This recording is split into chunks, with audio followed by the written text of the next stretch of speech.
Hello guys, welcome to the mysterious empress triple one tarot. तो आ गई मैं आपके लिए कलेक्टिव रीडिंग लेके कि अभी इस वक्त आपके पर्सन क्या सोच रहे हैं।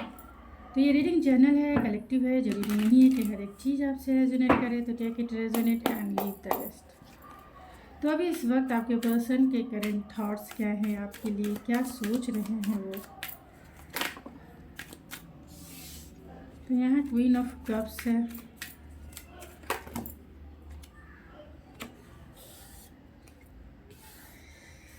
द सन,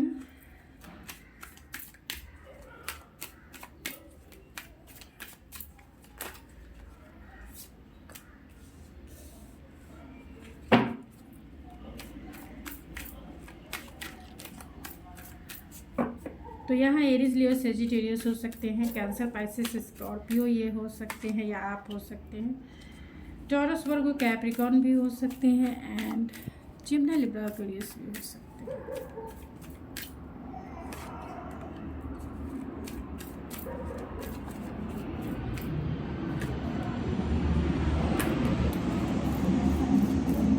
तो क्या सोच रहे हैं वो अभी इस वक्त, क्या सोच रहे हैं spirit. Five of pentacles, bottom of the deck है नाइट ऑफ पेंटिकल्स। कुछ कार्ड को क्लेरिफाई कर लेते हैं। फाइव ऑफ पेंटिकल्स को क्लेरिफाई करें spirit. Five of pentacles,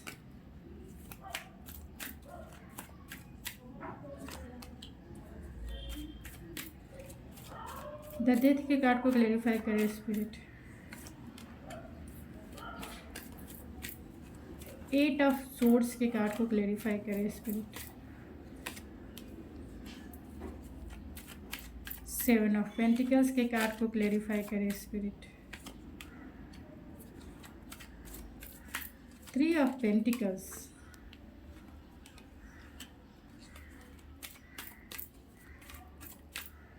queen of cups, the सन,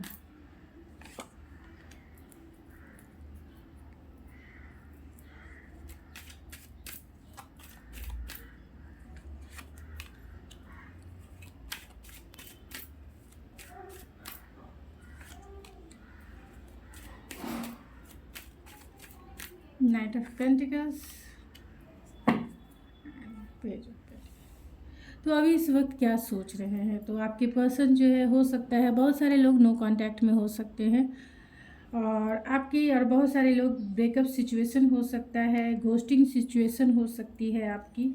और इस पर्सन ने कहीं ना कहीं यहाँ पे already death and tower movement है। तो आप दोनों के रिलेशनशिप में टावर मूवमेंट आया है, आप दोनों के रिलेशनशिप में ट्रांसफॉर्मेशन फेज़ से आप दोनों गुजरे हैं। तो कहीं ना कहीं आप दोनों में ghosting situation, no contact situation हो सकता है, जिसके वजह से ये पर्सन जो है कहीं ना कहीं टूट चुके हैं, ट्रांसफॉर्म हो रहे हैं और उन्हें नहीं पता है कि इस रिलेशनशिप में उन्हें कैसे काम करना चाहिए। अगर उनकी गलती है, क्योंकि यहाँ दिख रहा है एट ऑफ सोर्ड्स की एनर्जी जो कहीं ना कहीं उनकी गलती को इंडिकेट करता है, तो वो पर्सन जो है ओवर थिंकिंग कर रहे कि वो आपसे माफ़ी कैसे मांगे, क्योंकि इन्हें अपनी गलतियों का रियलाइजेशन है। हो सकता है कि इस पर्सन ने बहुत टाइम से वेट एंड वॉच किया है और आपको फ्रस्ट्रेटेड फील कराया है, यानी बहुत टाइम से उन्होंने आपको घोस्ट करके रखा है और अब तक उन्होंने आपको अनब्लॉक नहीं किया होगा। तो जिन लोगों के लिए मैसेज है ये उन्हीं लोगों के लिए है। उन्होंने इस रिश्ते में इक्वल गिव एंड टेक नहीं किया है। आपसे कहीं ना कहीं इस पर्सन को जेलस इशू हो सकता है, क्योंकि आपके फ्रेंड या आपके इर्द गिर्द जो लोग हैं आपको बहुत पसंद करते हैं। इसके वजह से इन्होंने इस रिलेशनशिप में इक्वल गिव एंड टेक नहीं किया। आपका रिलेशनशिप कहीं ना कहीं इनबैलेंस रहा है।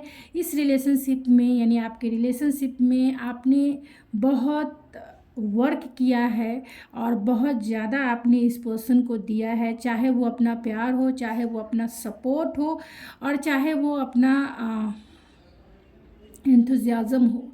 आपने टाइम और एनर्जी इस रिलेशनशिप में ज़्यादा इन्वेस्ट की है, जिसके वजह से कहीं ना कहीं आपका रिश्ता इनबैलेंस रहा और आपके रिलेशनशिप में टावर मूवमेंट क्रिएट हुआ, यानी डिवाइन इंटरवेंस क्रिएट हुआ, जहाँ डिवाइन नहीं चाहते हैं कि आप हद से ज़्यादा, यानी अपने आप को खोकर किसी से इतना प्यार करो और जिसकी वैल्यू नहीं हो किसी के नज़रों में। तो अगर भगवान बोलते हैं ना कि अगर डिवाइन आपके सपोर्ट है, मतलब सपोर्टिव हैं, तो डिवाइन जो है बीच में आपकी प्रोटेक्शन के लिए ही ऐसा डिवाइन इंटरवेंस देते हैं कि तुम्हारा ये पेन अभी के लिए ठीक है, लेकिन लॉन्ग टर्म के लिए कहीं ना कहीं तुम इससे रिकवर हो जाओगे। क्योंकि लॉन्ग टर्म का जो पेन इस पर्सन की एक्टिविटीज़ से आपको मिल रही थी और आगे भी मिलती अगर डिवाइन इंटरवेंस नहीं आता तो आगे भी मिलती, लेकिन डिवाइन ने आपको प्रोटेक्ट किया है। तो प्रोटेक्शन और रिजेक्शन, जिसको कहते हैं ना rejection is a God protection, तो गॉड ने आपको हमेशा प्रोटेक्ट किया है। इसी के वजह से ये डिवाइन इंटरवेंस आया और इस डिवाइन इंटरवेंस के आने से कहीं ना कहीं इस पर्सन के लाइफ में भी ट्रांसफॉर्मेशन फेज़ आया है। इनके विचारों में, इनके एटीट्यूड में, इस रिश्ते को लेकर, आपको लेकर कहीं ना कहीं ये पर्सन ट्रांसफॉर्मेशन से गुजर रहे हैं। ये आपसे अपने प्यार का इजहार डेफिनेटली करना चाहते हैं क्योंकि आप इनकी लाइफ के सनशाइन के जैसे हैं।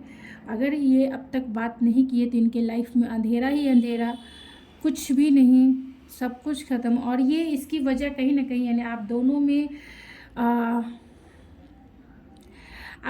जो दीवार खड़ी हुई, आप दोनों में जो सिचुएशन क्रिएट हुआ, उसकी वजह कहीं ना कहीं थर्ड पार्टी इन्वॉल्वमेंट हो सकती है। वो थर्ड पार्टी इनका जॉब हो सकता है, लॉन्ग डिस्टेंस हो सकता है, करियर हो सकता है, फाइनेंशियल स्टेबिलिटी हो सकती है, जिसके वजह से या फिर एक कोई अनदर रोमांटिक पार्टनर हो सकता है। तो जैसी आपकी सिचुएशन से रेजोनेट करे वैसे ही ले। तो ये पर्सन जो है अगर उन्होंने बहुत टाइम से आपको वेट एंड वॉच कराया है और कुछ भी इस रिश्ते में नहीं किया है, तो कहीं ना कहीं ये पर्सन जो है बहुत ज़्यादा ऑब्सेस फील कर रहे हैं कि ये रिश्ता ही हमेशा हमेशा के लिए ख़त्म ना हो जाए। लेकिन क्योंकि वो आपसे लॉन्ग टर्म कमिटमेंट चाहते हैं, लॉन्ग टर्म आपके साथ चलना चाहते हैं, इस रिश्ते में आपके साथ फिर से इन्वेस्टमेंट करना चाहते हैं, यानी कि इस रिश्ते को फिर से रीजनरेट करना चाहते हैं, रिकंसाइल करना चाहते हैं, इस रिश्ते पे काम करना चाहते हैं, आपसे लॉन्ग टर्म कमिटमेंट चाहते हैं। क्योंकि आपने जितना प्यार इन्हें दिया है शायद ही इन्हें कोई देता है। इनके पास अनदर ऑप्शंस भी हो सकते हैं, यानी कि हो सकता है कि ये पास्ट में, यानी कि जब आपके सिचुएशन में डिवाइन इंटरवेंस हुआ उसके पहले इनके पास हो सकता है कि ये सीरियस ना हो, जिसके वजह से डिवाइन इंटरवेंस हुआ कि चलो भाई रुक जाओ। ये तो डिवाइन कहते हैं कि आपको प्रोटेक्ट करने के लिए, ये आपके लिए मैसेज है, मेरे व्यूवर्स के लिए मैसेज है कि डिवाइन की तरफ से डिवाइन कहते हैं कि रुक जाइए, अब सेकंड पर्सन को भी काम करने दीजिए। सेकंड पर्सन आपको लेके कहीं ना कहीं सीरियस नहीं है, वो एक प्लेयर के टाइप का उसकी एनर्जी है और वो आपको लेके सीरियस नहीं है, ऑप्शन के जैसा यूज़ कर रहा है। तो आप इस रिलेशनशिप में देते जा रहे हैं, देते जा रहे हैं, देते जा रहे हैं, तो रुक जाइए, ठहरिए, अपने ऊपर कॉन्सेंट्रेट कीजिए और इस इंसान को ज़रा सा आपकी वैल्यू समझ में आनी चाहिए। इसके लिए ये स्पेस देना, अगर आप एक दूसरे को नहीं दे सकते हो तो मैं ही क्रिएट कर देता हूँ। तो डिवाइन की तरफ से ये डिवाइन इंटरवेंस होता है क्योंकि जिसकी बेस ही स्ट्रांग नहीं हो, वो रिश्ता हो या कुछ भी चीज़ हो, वो ऑलरेडी टूट ही जाता है। तो बेस मजबूत होना बहुत ज़रूरी है। तो चलिए उनके रैंडम मैसेजेस दे सकते हैं। ये लॉन्ग टर्म डेफिनेटली कमिटमेंट चाहते हैं। और जो लोग मैरिड इंसान को डील कर रहे हैं उनके लिए भी एक मैसेज है कि अगर ये आप मैरिड इंसान को डील कर रहे हैं तो ये आपसे फिजिकली अट्रैक्शन तो फील करते हैं, लेकिन मैरिज के वजह से आप दोनों के बीच में जो भी सिचुएशन क्रिएट हुई हो वो कहीं ना कहीं मैरिज के इन्वॉल्वमेंट से हुई होगी। क्राइंग एंड डिप्रेशन है, तो ये पर्सन बहुत अपसेट फील करते हैं क्योंकि उन्होंने अपना प्यार आपको जताया नहीं, बताया नहीं, लेकिन ये आपसे माफ़ी मांगकर अपना प्यार ज़रूर बताएंगे एंड अपने आप को हील करना चाहते हैं, अपने आप को।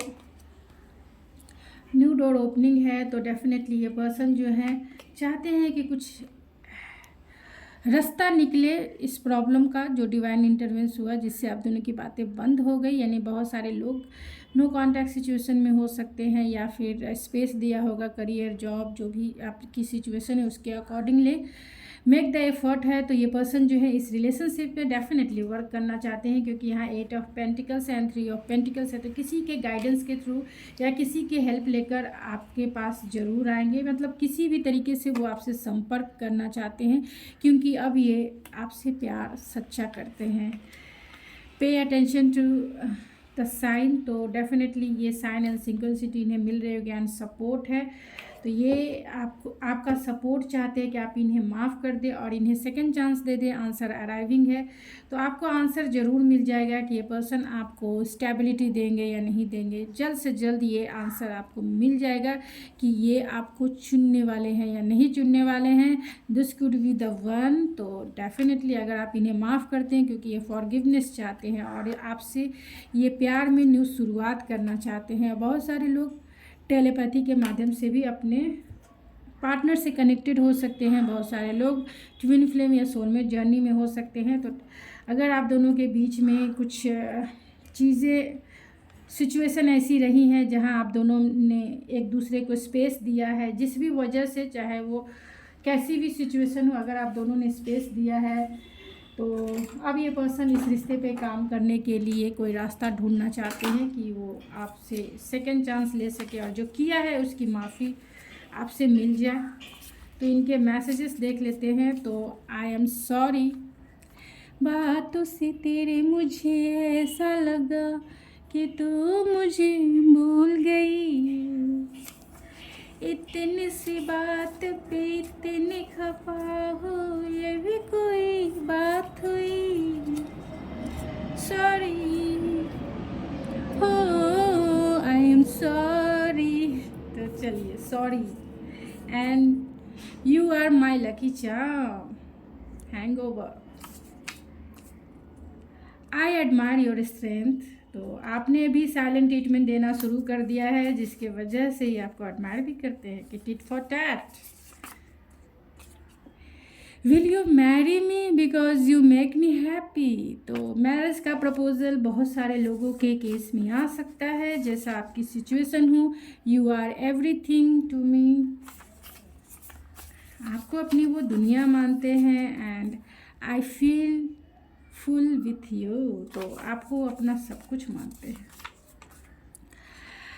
आई like you, let's hang out again, hangover, तेरी यादों का हैंग ओवर, तेरी बातों का। भाई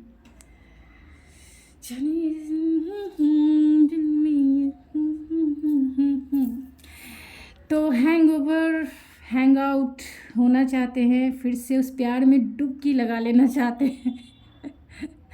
तो आप भी तैयार रहिए, रेडी रहिए, खुद के ऊपर फोकस करके। सजना है मुझे सजना के लिए, तो पूरी तरीके से तैयार रहिए, दिल से भी और बॉडी से भी एंड सोल से भी।